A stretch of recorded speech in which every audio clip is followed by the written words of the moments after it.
अब यहाँ पर हम सीख रहे हैं एक्सरसाइज 11.4 से सम्स। यहाँ पे पहले हम क्वेश्चन को ध्यान से पढ़ेंगे, बिकॉज क्वेश्चन पढ़ेंगे तभी हमको समझ में कुछ आएगा। ठीक है, यहाँ पे take Sarita's present age to be y years.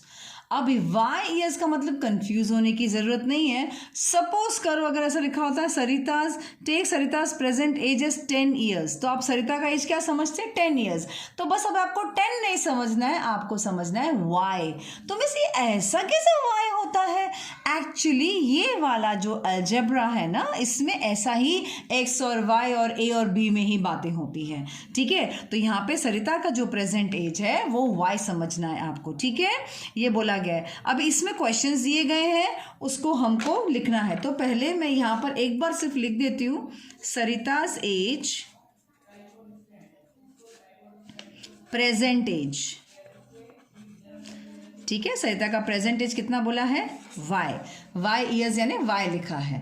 ठीक है, अब इसके बाद मैं नंबर 1 वाला जो क्वेश्चन है मैं वो कर रही हूँ। तो नंबर 1 वाले में इसने बोला है what will be her age 5 years from now, यानी कि 5 साल बाद उसका एज क्या होगा। अब सपोज करो, सपोज अगर सरिता का एज अभी अगर प्रेजेंट एज, सरिता का प्रेजेंट एज अगर 10 ईयर्स होता तो 5 साल बाद क्या होता? आप लोग बोलते मिस 5 प्लस कर दो, यानी कि उसका एज 15 होता। लेकिन अभी नंबर्स कुछ नहीं दिया हुआ है हमको कि सरिता का प्रेजेंट एज क्या है, हमको सरिता का एज y दिया हुआ है। तो हम क्या करेंगे, सरिता का जो प्रेजेंट एज है y लिखेंगे, उसमें हम +5 कर देंगे, तो y +5 हो गया।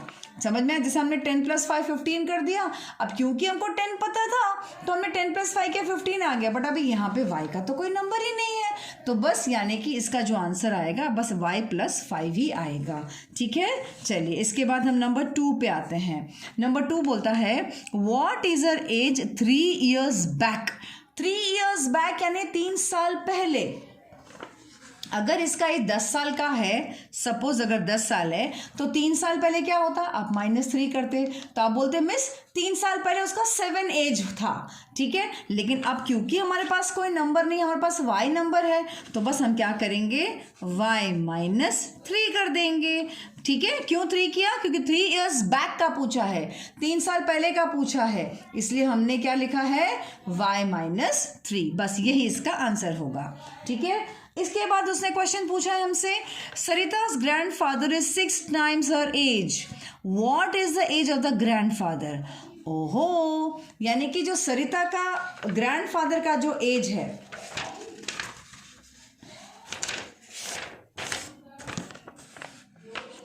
सरिता के जो ग्रैंडफादर का एज है वो 6 टाइम्स हर एज है। यानी सरिता का एज, अब मैं पहले आपको नंबर्स में समझाती हूँ तब आपको ज़्यादा समझ में अच्छे से आ जाएगा। यानी कि सरिता का जो एज है उससे ग्रैंडफादर का एज, ये इसके ग्रैंडफादर है और ये सरिता है। ठीक है, तो Sarita's age grandfather age 6 times, 6 times मतलब 6 मल्टीप्लाई हो रहा है किस में? सरिता के एज में, हर एज। तो सपोज करो सरिता का एज अगर 10 है तो दादाजी का एज 6 टाइम्स है, 6 टाइम्स मतलब 6 10 60, यानी 60 इसका ग्रैंडफादर का एज हुआ जब सरिता का एज 10 ईयर्स है। अब क्या हुआ है, अब ये बोल रहा है कि भाई यहाँ पर सरिता के एज में, इधर सरिता के ग्रैंडफादर का एज में, क्योंकि हमको ग्रैंडफादर का एज जो सरिता का एज देखना है, सरिता का एज y ईयर्स है, तो अभी ग्रैंडफादर का एज 6 टाइम्स है, तो 6 × y, तो क्या आंसर आया? 6y। तो हमको ग्रैंडफादर का एज पूछा है तो वो 6y लिखेंगे। तो बस हम थर्ड में लिखेंगे ऐसे 6y। Sarita's grandfather age is 6 times her age यानी 6y। बात समझ में आ गई? नेक्स्ट है नंबर 4 की। Grand mother is 2 years younger then grandfather. Okay, तो जो उनकी ग्रैंड मदर है वो 2 साल छोटी है। तो जैसे हमने यहाँ पे जो एज निकाला था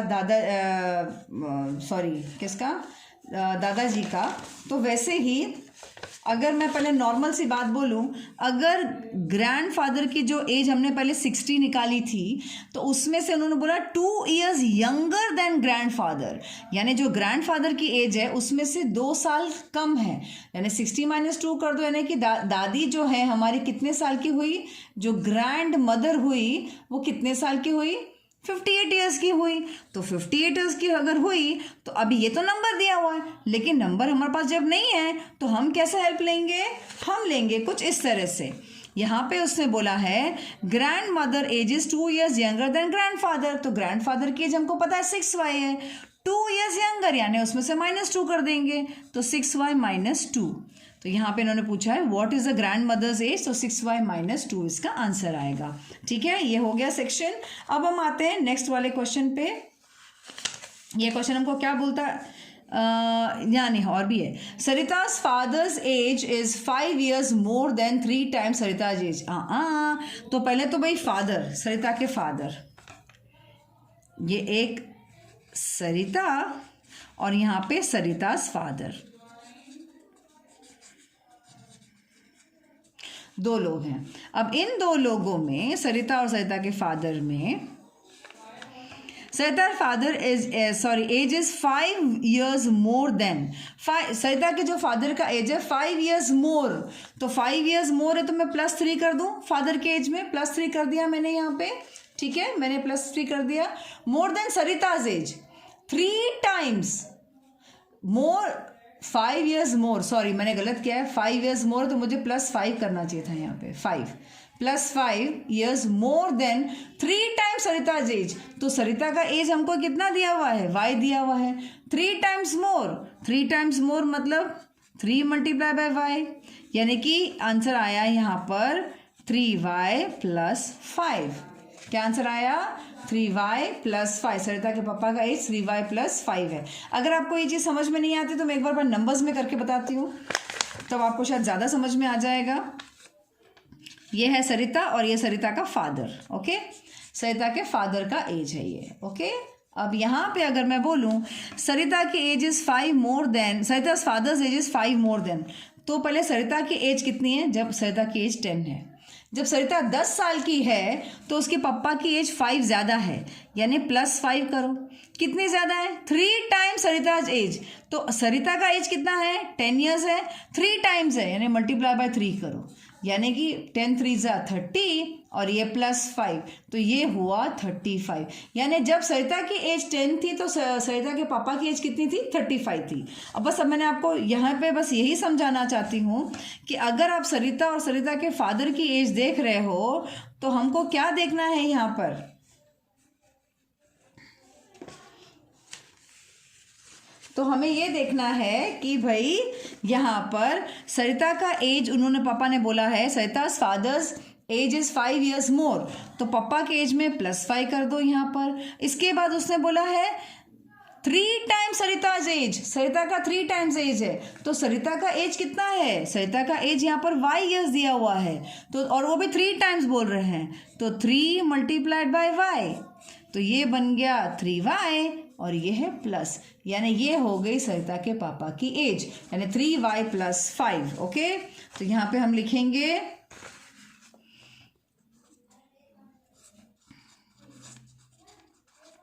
इज दैट क्लियर? ये इसके पापा की एज हो गई। आई hope this is very clear. ये ए हमने सारा का सारा सॉल्व कर दिया। अब हम बी में आते हैं। बी में क्या है? The length of the rectangular hall is 4 metre less than this breadth of the hall, find its breadth in B metres. अब बी मीटर्स यानी कि पहले डिजाइनिंग करके बता देती हूँ आपको। यहाँ पर सबसे पहले यहाँ पे जो बी वाला क्वेश्चन दिया है उस क्वेश्चन को लेकर हम थोड़ा सा डिजाइनिंग कर लेते हैं, ठीक है। अब डिजाइनिंग में कैसे करेंगे हम लोग? यहाँ पर the length of rectangular box. तो पहले तो मैं रेक्टेंगुलर हॉल एक डिजाइन कर देती हूँ ताकि आपको ज्यादा समझ में आ जाए। ये बनाया मैंने एक रेक्टेंगल। अब रेक्टेंगल बनने के बाद उसने बोला है ये जो लेंथ है, ये जो लंबा वाला साइड ये लेंथ होता है ना, ये बड़ा वाला साइड लेंथ होता है, एंड ब्रेथ होता है, ये वाला साइड होता है, छोटा वाला साइड ब्रेथ होता है। ये तो पता है ना आपको। ये हुआ लेंथ और ये हुआ ब्रेथ। अब यहाँ पर the rectangular box with the height, ओहो मैं बार बार ये क्वेश्चन पढ़ रही हूँ, 4 metre less than 3 times the breadth of the hall. तो सबसे पहले मैं रफ पेपर में पहले आपको मैं ज़्यादा करके बताती हूँ तो आपको ज़्यादा समझ में आ जाएगा। ये मैंने लिखा है लेंथ और ये मैंने लिखा है ब्रेथ, ठीक है। लेंथ और ब्रेथ लिख लिया। अब उसने लेंथ और ब्रेथ में वो क्या बोल रहा है मुझे? उसने बोला कि भाई ये वाला जो बंदा है of the rectangular hall 4 metre less, 4 metre less यानी कि ये 4 मीटर लेस यानी -4 करना है। देन 3 टाइम्स ब्रेथ, तो पहले ब्रेथ तो पता होना चाहिए कितना है, तो ब्रेथ तो हमको पता नहीं है, तो आप इसमें कुछ भी ले सकते हो, बराबर। तो आप इसमें ब्रेथ में आप चाहो तो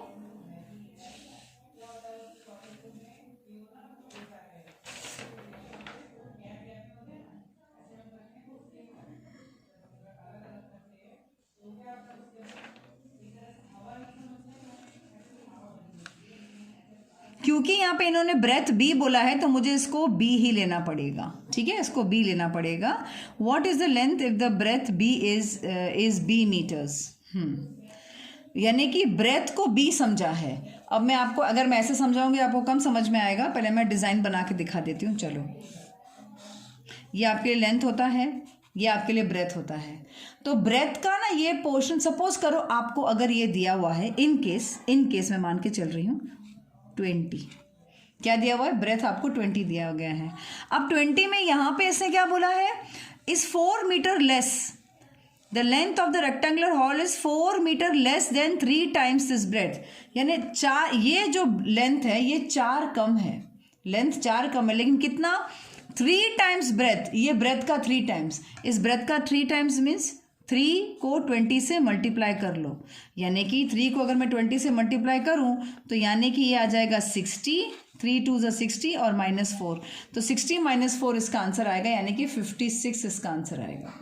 ये लेंथ एक्चुअली 56 होगा, ये तो मैंने नंबर्स में बताया, पर नंबर तो आपको दिया हुआ नहीं है, तो इसीलिए जब नंबर नहीं दिया गया होता है तब आप लोग ऐसे अज्यूम करते हैं। और यहाँ पे जो ब्रेथ बी है ना, ये वाला डिज़ाइन जो दिया गया है, तो यहाँ पे जो ब्रेथ बी है इसको आपको बी लेना है, बी, क्योंकि इसने बोला है B metres, breadth is B metres, तो ये जो है नंबर नहीं है, उसको नाम बी दिया है इन्होंने। अब इसी में आपको लेंथ ढूंढना है, तो लेंथ ढूंढना, इसने बोला है the length of the rectangular hall is 4 metre less, तो पहले तो -4 कर दो, क्योंकि लेंथ -4 है, किससे माइनस करना है, 3 टाइम्स द ब्रेथ, तो ब्रेथ कितना है, बी है, तो 3 times means 3 multiply by B, तो ये क्या हो गया, 3 बी जब 3b -4, वैसे ये भी लेंथ होता है और ये भी लेंथ होता है, ठीक है। What is the length if the breadth is this, तो आपका लेंथ आ गया, तो आपको लिखना है length is equal to 3b - 4। I hope this is very much clear to you, right. हाँ, आपको और एक चीज़ पहले लिखनी पड़ेगी कि यहाँ पे एक लाइन में लिखना पड़ेगा breadth is equal to b metres, समझ में आया, b मीटर्स, तो length is equal to 3 and this minus metres, ये भी मैं sir, length is equal to 3b - 4 metres. बात समझ में आ गई, समझ में आ गई।